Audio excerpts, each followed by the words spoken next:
All right, we go out to the guest line and bring in show favorites, network favorite. This guy does an awesome job on 3 yards per carry. One of our Miami Dolphins experts here on the 5 Reasons Sports Network. Alfredo Arteaga joins us now here on Donno Daily. Alf, good afternoon, sir. How are you? Great. Absolutely great. By the way, did you get a chance to watch Mac Jones and Zach Wilson over the weekend? And what do you think, especially about Wilson? Because I didn't watch him as much as some of the other drafted quarterbacks because of the whole BYU thing. I know he's a guy that was labeled having a lot of bust potential, and people think the New York market will chew him up and spit him out. He's got the crazy mom, but I thought he actually played really well against Green Bay. Yeah. Zach Wilson was absolutely spectacular. He was fabulous this past week, and I thought he was really, really good against the Giants the first week. Mac Jones is a little bit different story. You could just tell he's so limited physically. And I understand some people are going to try to get at me on Twitter and say, oh, but isn't Tua limited physically? No, he's not. No. Tua Tagovailoa was, I remind everybody, and people seem to forget who Tua Tagovailoa actually is. He was a 5-star recruit out of Hawaii. He was the number 1 dual threat quarterback in the nation. So they recognize some physical ability in him. Mac Jones just doesn't have the physical tools that a Tua Tagovailoa has. So, his limitations show up, but he's also played very, very well. His game is a little bit more cerebral, and he could be an efficient quarterback. Now, I think his physical limitations would keep him from becoming a star. But Zach Wilson, so far, arrow up, and sky's the limit for him. But Alf, I can remember a certain quarterback out of Michigan about 2 decades ago who had physical limitations, and then he winds up playing for Bill Belichick, and that one worked out okay. So maybe it'll end up being the same for Mac Jones. Well, the good thing is that Bill Belichick will not coach until he's 120. So we hope. You got to figure Bill Belichick is not for long. He likes fishing on Jimmy Johnson's boat too much. I think the clock is ticking. If Bill Belichick is around the NFL, not on earth, I don't wish him anything bad to happen to him. But if he's in the NFL in 5 years, I would be surprised. I think he's not for long in this league. I love our Tua fans like JP are shot out of a cannon today. How funny. A lot of the people praising Tua now were saying he was a limited quarterback that doesn't look like an elite quarterback based on 9 games last year. I have noticed, Alf, that the timeline of Colin Cowherd has been pretty quiet on the Tua front the last couple of days. Like, I guess he went to SummerSlam. He's only been tweeting about pro wrestling. He's conveniently left Tua off the timeline after Tua had a very good performance. I love days like this because most Dolphin fans, and I do it too, I'll admit it, I start tuning into everywhere. First Take, Get Up, Colin Cowherd's show, anybody who talks anything. And it's eerily quiet. It's as if the Dolphins did not play a game on Saturday. So we shall see. There's still time. There's still 5 days. There's 5 days in the week. There's a lot of content they got to put out. So we'll see if they say anything about his performance on Saturday. But, so far it's been pretty quiet. Yeah, and at the top of the show, I mentioned Tua's numbers on Saturday: 16 for 23, 183 yards, a touchdown, no interceptions this time around. He was very efficient. He had a couple of underthrows on long balls, but he was darn near perfect on the day. How did you grade out his performance, Alf? Because I also thought Tua did very well kind of stepping into the pocket and eluding pressure. Like, I really enjoyed what he did on Saturday. How did you feel about it? I thought he was damn near perfect. Even one of the incompletions was on a wheel route to Savon Ahmed. Rewatch that play, because as you watch it, it looks like, okay, he just overthrew Savon Ahmed. He threw him toward the sideline. If you watch the rear view of that play, if you watch it from the end zone view, he gives him plenty of space to make the catch. It's just a difficult catch. Savon Ahmed is not a 6'4", 200-pound wide receiver. He's not Devontae Parker. But he gave him every opportunity to make that catch down the sideline. The Waddle throw is really the only one on 3rd down, which looked to me like, okay, that wasn't an optimal throw, or it was on 2nd down. It wasn't a good throw. It looked like he got too excited for Jalen Waddle being wide open, and he short-armed it. But other than that, he was perfect. It was as good a performance as you can have under those circumstances. Now, it seems like different teams are kind of approaching their preseason strategy differently now with only 3 games, because it sounds like the Atlanta Falcons, who rested a lot of guys the second week, are going to play more guys the third week. I wonder if the Dolphins are doing the opposite, Alf. And I know Flo keeps everything close to the vest, but Tua played an entire half, and the starters got a lot of work, which that second game had the dress rehearsal feel to me. If you're Brian Flores, do you play any starters in this final preseason game against Cincy, or do you kind of treat it the way we used to treat the fourth preseason game? Yeah, I would use this week to make a lot of decisions on guys that will be counted on in week 1 in Foxborough, and just sit those guys. Just don't play them. So I wouldn't expect people like Jerome Baker, Christian Wilkins, neither corner, Eric Rowe, Raekwon Davis, Zach Sealer. I think this is a game where you go really, really, really deep into your second and third team and just play them and write them out. Even if you have to play them long minutes, play them. As far as the only guys that they're going to count on that I would give a lot of playing time to, I think this is a game where you play Jalen Phillips, wire to wire. Play him at the buck linebacker spot. Play him at the buck linebacker spot and say, guess what? You're playing the Bengals for 60 minutes on Sunday. Javon Holland should be starting at free safety. He should play, 50, 60 snaps at least. So those are guys I would like to see. But on the offensive end, decide who are your guys on the offensive line. Maybe play Liam Eichenberg extended snaps to see what you get from him. But this is a game where you start Jacoby Brissett, tell Tua to put on a headset and listen to the play calls, and that's it. How did you feel about the offensive line overall against this past week against Atlanta? Because obviously I thought they were a lot better. They faced a more formidable pass rush against Chicago. So how much of it was the competition level? How much of it was on the personnel getting better?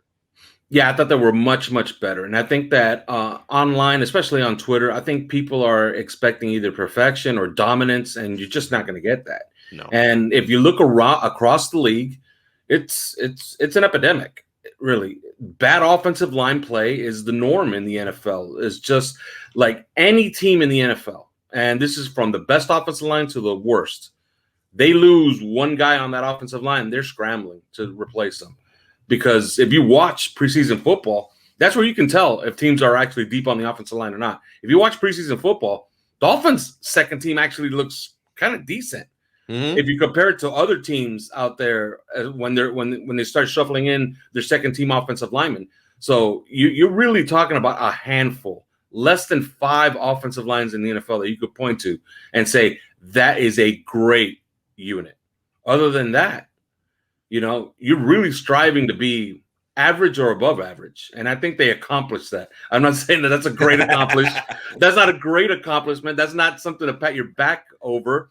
But if they're above average, that means that this team is going to be pretty good, in my opinion.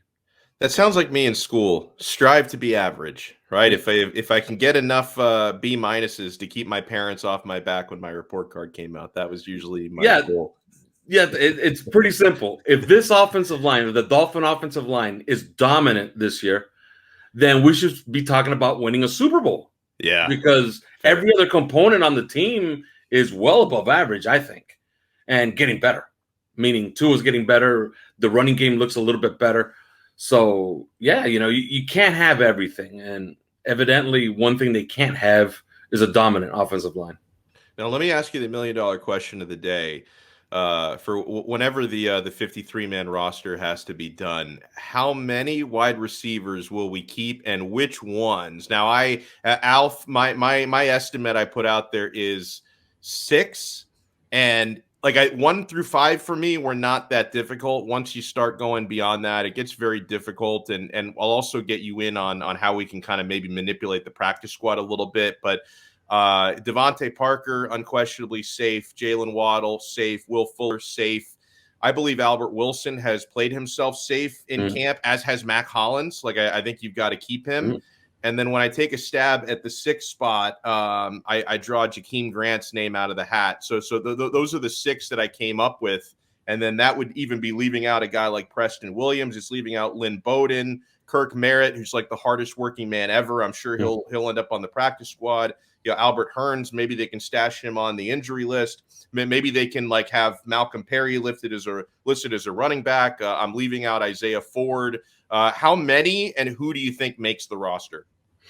Yeah, your list is probably where I would end up with. I would end up with 6. And then I try to sneak on a 7th by just calling him what he should be, which is running back 4, and that's Malcolm Perry. Yeah. So he would be my 4th running back. He's an emergency running back, emergency quarterback, but you can't use him in the passing game as a running back. You can't throw him the ball, and he's going to make plays. Preston Williams and Lynn Bowden, they're good players. When they play, they've actually produced in this league. So I wonder, what their future holds. And maybe a trade is on the way. Yeah, I was going to say, if you could see that comment down below from JP Max, he says, our fringe wide receivers are too talented and valuable to cut. We need to package them for a trade, in my opinion. Well, what do you think that would get the Dolphins? Like late round draft picks we're probably talking here? Yeah, because they, teams are not dumb. They're not stupid. They know that you probably have to cut these guys eventually. So, they're not going to offer you premium. Like the only guy that will get them a premium pick are the obvious ones, which are the top 3 guys. But they're not going to trade any of those top 3 guys, meaning Waddle, Parker, or Fuller. Like those are the valuable guys. Like you get a lot for any one of those 3 guys. And Waddle is not going to get traded. He was just drafted.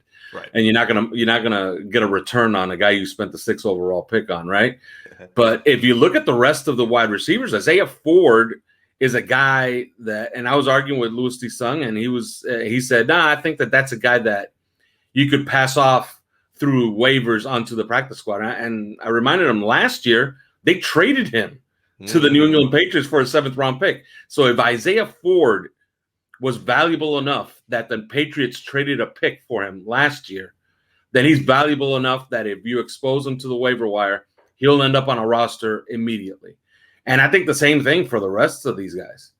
Like, I don't see a guy, maybe Kyle Loxley, but even he has physical traits that teams are going to like, and they'll pick him up and try to put him on their practice squads. I think the Dolphins are going to have a pretty difficult time trying to stash guys on their practice squad from this wide receiver group because it's really, really good. And Kirk Merritt, he's kind of hot right now, right? Yeah, he is. He had a really good week of practice, and he had a great preseason game. And people are always going to remember that he had great combine numbers. So whoever doesn't have like all the film on him, some general manager somewhere is going to say, look, the Dolphins just cut this guy. Look at his combine numbers, and he was kind of good in preseason. Yeah, pick him up and see if he could round out the bottom of our roster. So, yeah, it's going to be a very interesting cut down on the 31st, I believe. Yeah, it's the 31st at 4 p.m. They got to get down from 80 to 53. How prolific of a season do you think Tua is going to have? I don't have the tweet in front of me, but Ethan put out a Twitter poll earlier to like estimate how many yards he's going to throw for. The top choice was over 4,000. Then like 3,500, between 3,500 and 4,000. I think that's what I voted for, somewhere between that, 3,000 to 3,500. How many passing yards do you expect to? Now, he does have a lot more talent at wide receiver this year. How prolific will he be? Well, I think people are shortchanging him. I saw some comments on that poll saying, "Oh, 3,500." No, I don't think so. Think about it. If he has a monster season, let's say he averages, Dolphin record, by the way, is 305 yards per game by Dan Marino in 1984. That got him 5,084 yards. Remember, there's an extra game this year. That's okay? Right. Yeah, good point. Okay, there's an extra game this year. All right. So if Tua has a monster game and averages somewhere around 280 yards a game, forget it. 300 yards a game, because if he averages 300 yards a game, he's going to throw for 5,100 yards, right? Mm-hmm. That's my math right there, my quick math. But if he's somewhere around 260 to 280, he's in the 4,500 range. And I think that's where you don't expect it, but, don't be surprised if that's where he ends up. Because this offense seems like it's going to be powered behind what they do with their passing game. Yeah, no, fair point. Last thing on the way out, when you're eating chicken wings, ranch or blue cheese? Blue cheese. Amen. I'm a grown man with a mortgage and a child. Yeah, I don't use ranch. You know what's really underrated? What? Really underrated, and I've learned to love this. I don't like my wings like very plain. Like I know a lot of people like those lemon pepper wings. They're not Those are spicy good. enough. They're not spicy enough for me. But if you get True. some barbecue sauce with some sriracha in it, Oh yeah. and dip the lemon wings in it, absolute Okay. I like great that. combination. You're right about that because, like, Alf, I'm such a man's man. Like, there's so much testosterone coursing through my body. Like, I love spicy food, but I also love lemon pepper. And you're absolutely correct that the one problem with lemon pepper is it doesn't burn your mouth enough. Like, I want to impress Mhm. my friends when I'm eating wings when they can't eat it and I can. So, yeah, being able to dip that in like some sriracha barbecue, that does sound like a life hack. Absolutely. Yeah, no. Wings should be hot and they should be accompanied by blue cheese, not ranch. Ranch belongs on salad, not on your wings. By the way, I don't know if there's a backstory to this or if he just genuinely is curious, but Simba of Sports wants to know: is there a secret rub for? I'm assuming he means rub, not run. What is the secret rub for your ribs? I mean, Well, it's a secret, so why I don't know why he wants me to he should maybe know spill because it. I kind of gave it away to him and he just didn't remember. But yeah, it's about 8 spices, Mm, all equal parts, and I can't reveal them here. right, But because you, it's a secret. yeah, exactly. Okay, fair enough. Well, Alfredo Arteaga, this man does such an awesome job. Make sure you follow him on Twitter and make sure you check out his work on 3 yards per carry, producing awesome content. And it's only building up, man. The crescendo is in progress. Preseason is almost over. A few weeks we'll have regular season games, and 3 yards per carry will be to the moon by that point. Alf, thank you so much for taking the time, my friend. We'll talk to you again soon. Thank you for having me.